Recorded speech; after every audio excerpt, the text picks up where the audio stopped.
안녕하세요. 책과 함께입니다. 오늘은 어머니 사교육을 줄이셔야 합니다. 정승익 저자분의 책인데요. 우리나라에서 자녀들을 키우는 부모라면 사교육과 관련해서는 여러 가지 생각들이 참 많이 들어요. 그래서 이 부분에 대해서 좀 얘기를 나눠보려고 합니다. 사교육을 시키는 부모의 마음에는 확신보다 불안의 감정이 더 많습니다.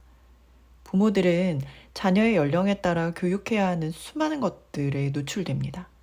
정보에 더 많이 노출될수록 우리는 불안해집니다. 현실적으로 각 가정에 요구되는 교육들을 충실하게 해내기 어렵기 때문입니다. 우리 아이만 뒤처지는 것 같고 부모 역할을 다하고 있지 않은 것 같은 우울감에 빠집니다. 여기서 이런 패턴이 나와요. 아이가 공부를 하지 않는다. 학원에 보낸다. 집에서 적극적으로 아이에게 잔소리를 한다. 아이와 부모의 유대가 점점 약해진다. 부모는 아이를 위한다는 생각에 계속 잔소리를 한다. 아이는 결국 명문대에 입학하지만 부모와 좀처럼 연락하지 않는다. 부모와 아이는 남처럼 살아간다. 자녀를 20여 년간 양육하는 목표는 자녀가 부모의 품을 떠나 진정으로 독립할 수 있는 것이어야 합니다. 자녀가 3, 40세가 되어서도 스스로 여러 면에서 독립하지 못하면 그 부담은 오롯이 부모가 지게 됩니다. 자녀가 사회 구성원의 한 사람으로 이 사회에서 자립해서 살아갈 수 없다면 부모는 평생 눈 감을 때까지 자녀를 걱정하며 살아야 합니다. 자녀의 독립과 자립이라는 키워드를 계속해서 상기해야 합니다. 눈앞에 성적표에 현혹되면 우리가 할 수 있는 건 잔소리밖에 없습니다. 공부와 관련 없는 일을 하고 있으면 밉게 보일 것입니다. 마음이 급해지면 자녀가 하는 일상적인 일을 부모가 대신 해주고 자녀는 공부만 하라고 할 수 있습니다. 요리도 청소도 간단한 잡일도 모두 부모가 대신하면서 자녀는 학교와 학원을 오가며 공부만 하게 되는 거죠. 이 자녀, 과연 20세에 독립이 가능할까요? 멀리 봅시다. 30세가 된 우리 아들, 딸은 어떤 모습이길 바라시나요? 정직하고 남에게 피해주지 않는 어른이 되길 바라신다면 지금부터 아이의 잘못을 정확하게 훈육해야 합니다. 아이가 잘못한 것에 대해선 확실하게 이야기해서 바로잡도록 도와줘야 합니다. 우리가 자녀를 양육하는 데 목적이 지금은 어떻게 보면 학업적인 부분에 굉장히 집중돼 있잖아요. 어차피 자녀와 같이 밀접하게 이렇게 보낼 수 있는 시간이 많지가 않더라고요. 20살 되면 보통 이제 아이들은 독립을 하잖아요. 독립을 하거나 같이 살아도 뭐 어쨌든 이제 성인으로서 역할을 하게 될 텐데 대부분 이제 공부에 집중이 돼 있으면 정말 살아가면서 배워야 할 중요한 것들이 공부뿐만이 아니잖아요. 그런 것들을 가르쳐 줄 기회가 많지 않다. 우리가 결국은 목적이 우리의 자녀가 잘 자라서 독립을 해서 스스로 이 사회에 정말 건강한 구성원이 되는 건데 이게 학업적인 면만 너무 발달이 돼버리고 다른 부분에 있어서 특히나 살아가는 데 있어서는 남에게 피해를 주지 않고 또 사람들과 함께 어울려서 살고 이런 부분들이 훨씬 더 중요하잖아요. 그리고 앞으로 해 나가야 할 일들이 얼마나 많나요, 우리 아이들이. 대학에 간다고 끝이 아니잖아요. 대학 생활도 해야 되고 군복무, 결혼, 회사, 사업 뭐 여러 가지 인생의 과업들이 있는데 이런 것들을 부모가 다 해줄 수는 없고 결국은 자녀 스스로 이 일들을 잘 헤쳐나갈 수 있게 그렇게 몸과 마음이 건강하게 자랄 수 있게 그런 부분들을 지지해 주어야 하는데 이제 다른 사람들에게 피해 주지 않고 또 사람들과의 관계에서 잘 지내고 이런 부분들에 부모로서 영향을 줄 수 있으려면 이제 정확하게 훈육하는 게 필요하다는 거죠. 이 저자분은 지금 교사로 생활을 오래 하시다 보니까 이런 부분들의 필요성을 느끼셨나 봐요. 그러니까 요즘에는 아이들에게 정확하게 훈육하기보다 아이들의 마음을 이해해주고 공감해주는 게 훨씬 더 강조가 되다 보니까 정작 가르쳐야 할 부분들을 통제가 되지 않고 훈육이 제대로 되지 않는 부분들이 많다는 거는 많은 분들이 느끼고 계시잖아요. 그래서 어릴 때부터 다른 사람들에게 피해를 준다거나 정확하게 그런 부분들을 훈육시키는 거. 그리고 혼자 살아갈 수 있도록 기본적으로 뭐 요리도 할 줄 알아야 되고 여러 가지 집안일들, 살림들도 할 줄 알아야 되고 또 사람들이 싫어하는 일들 하지 않도록 하고, 또 무엇보다도 힘들 때 어떻게 일어날 수 있는 그런 힘, 능력, 그리고 정직함, 성실함, 이런 것들을 배워야 되는 거죠. 그래서 잔소리를 하고 학원으로 아이를 내몰게 되면 원하는 입시 결과를 얻기도 어렵지만 그 결과를 얻었다고 해도 그게 껍데기 뿐이라는 거죠. 부모와 자식과의 관계가 모두 망가지고 아이 마음은 상처투성이가 되면 나중에 그 명문대가 이것들을 보상해 줄 수 있느냐. 그런 이야기들을 하고 있습니다. 그래서 아이를 교육시키는 데 있어서 눈을 조금 멀리 바라볼 수 있게 해주는, 다시 한번 마음을 좀 가다듬게 해주는 그런 부분이더라고요. 문자를 읽고 이해할 수 있는 문해력은 세상을 살아가는 힘이자 권력이 될 것이라고 확신합니다. 논문이나 보고서 발표는 영상 제작이 아니라 문자로 만들어냅니다. 이 문자의 내용을 이해할 수 있는 사람만이 그 지식을 얻게 되고 그들이 현대사회의 엘리트 계층이 되는 겁니다. 지식의 부익부 빈익빈은 앞으로 더 심각해질 겁니다. 그런 의미에서 가정에선 필사적으로 독서를 해야 합니다.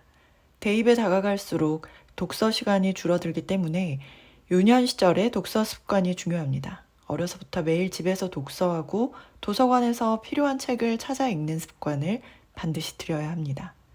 요즘에는 영상으로 많은 자료들을 접할 수 있긴 하지만 결국 중요한 논문이라든지 보고서 발표 같은 것들은 결국 문서로 이루어지는 경우가 많은데 그것들을 읽을 수 있는 능력이 갈수록 약화되고 있다는 거죠. 왜냐하면 문자보다는 이미지나 영상이 훨씬 더 접하기가 쉽고 받아들이기가 쉽잖아요.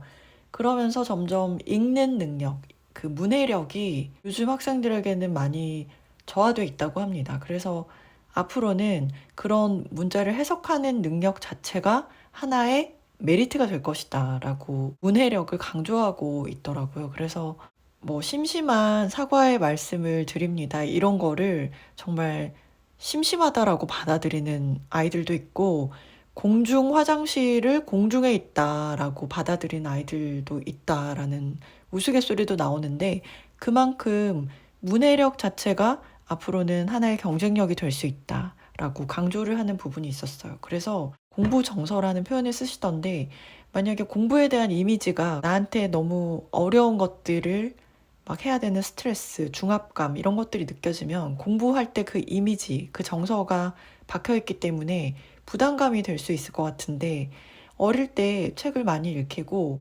적정한 연령에서 정말 자기가 필요해서 공부를 하고 사교육도 적절하게 아이가 필요한 시점에서 잘 활용을 하면 얼마든지 도움이 될 수 있다라고 생각을 해요. 그런데 불안한 마음에 너도 나도 다 하니까 너무 어린 시절부터 하는 거에 대해서는 크게 부담감을 가지시지 않아도 되지 않을까.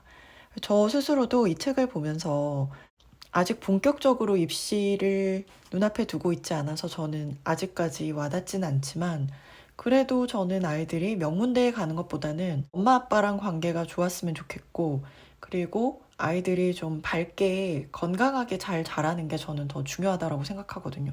그래서 저는 개인적으로 생각했을 때 공부를 필요에 의해서 열심히 하고 그 과정에서 정말 성실히 열심히 해냈으면 좋겠지만 그 결과는 솔직히 제가 어떻게 할 수 없는 부분이기도 하고 이 책에서는 부모님들이 선호하는 서울의 명문대학교를 갈 수 있는 학생 수가 전체 학생 수의 현재 기준으로 한 7% 정도 된다고 하거든요. 그러면 나머지 93% 아이들은 다 그 학교에 못 가는 거잖아요. 그렇다고 해서 명문대에 간다고 해서 행복하고 가지 않는다고 해서 불행한 거 저는 전혀 그것과는 상관이 없다라고 생각하고 그리고 아이가 명문대에 가는 것보다는 자기 삶을 좀 더 행복하게 살아갈 수 있는 건강한 아이로 자랐으면 좋겠다라는 생각을 다시 한번 하게 되면서 조금 더 마음을 편안하게 가질 수 있는 부분도 있었고 또 자녀를 양육하는 게 목적이 최종 목적이 뭐냐라고 생각을 해보게 되더라고요. 너는 공부만 해. 내가 나머진 다 해줄게. 이렇게 하면 엄마에게도 좋지 않고 왜냐면 내가 너를 어떻게 키웠는데 이런 말 할 필요 없잖아요. 그러니까 아이가 어릴 때부터 한 사람의 역할을 할 수 있도록 집안일이라든지 요리라든지 이런 것들도 좀 할 수 있게 참여시키고 가정의 한 구성원으로서 역할을 감당하게 하면서 잘 독립해서 사회 구성원으로 잘 살아갈 수 있도록 그렇게 그냥 필요한 것들 공급해주고 사랑해주고 그게 저한테는 더 적합하겠다. 그리고 책을 좀 많이 읽게 해줬으면 좋겠다. 왜냐하면 저 스스로도 제가 삶에서 필요한 영역들을 저는 책으로부터 많이 공급을 받았어요. 그래서 아이들도 자신이 원하는 분야에 있어서도 그렇지만 또 실질적으로 삶을 살아가는 그런 지혜도 저는 책에 담겨 있다라고 생각하기 때문에 어떤 식으로든 책을 좀 가깝게 접했으면 좋겠다라는 바람은 있거든요. 개인적으로 명문대에 대해서 마음을 내려놓으니까 훨씬 자녀 교육이 편안해진 측면도 있고 또 사교육에 대한 부담도 줄어든 측면도 있습니다. 물론 학창 시절에 주어진 과제를 성실히 수행할 정도의 공부는 했으면 좋겠지만 이게 전부다라고 생각하지는 않는 건강하고 균형 잡힌 아이로 잘 자랐으면 좋겠다라는 바람이 들었습니다. 그리고 결국은 자녀들이 부모의 삶에서 영향을 받잖아요. 저희 자녀들이 생일이나 저희 기념일에 편지를 쓰는데 저도 크면 아빠처럼 열심히 일할래요. 뭐 이렇게 편지 쓴 거 보고 아빠가 굉장히 뿌듯해 하더라고요. 아이를 의대 보내는 것보다 의대에 정말 가고 싶으면 엄마가 가라라는 말이 있을 정도로 엄마 스스로가 원하는 삶을 건강하게 또 행복하게 살면 그것이 아이들에게도 이제 오롯이 전달이 되지 않나라는 생각이 들기 때문에 저 스스로도 더 많이 노력해야 되겠다라는 생각도 동시에 들었습니다. 자녀의 교육 문제로 좀 헷갈린다, 좀 걱정이 된다 하시는 분들은 보시면 도움이 될 만한 책이라고 생각합니다. 네, 함께 해주신 여러분 진심으로 감사드립니다. 좋아요, 구독해주시면 정말 힘이 되고요. 그리고 더보기를 누르시면 책과 함께 다양한 재생 목록을 함께 하실 수 있습니다. 이거 틀어놓으시고 생활하시거나 주무시면 일상생활에서 주는 특별한 책의 능력을 더욱더 풍성하게 경험하실 수 있으실 거예요. 감사드립니다.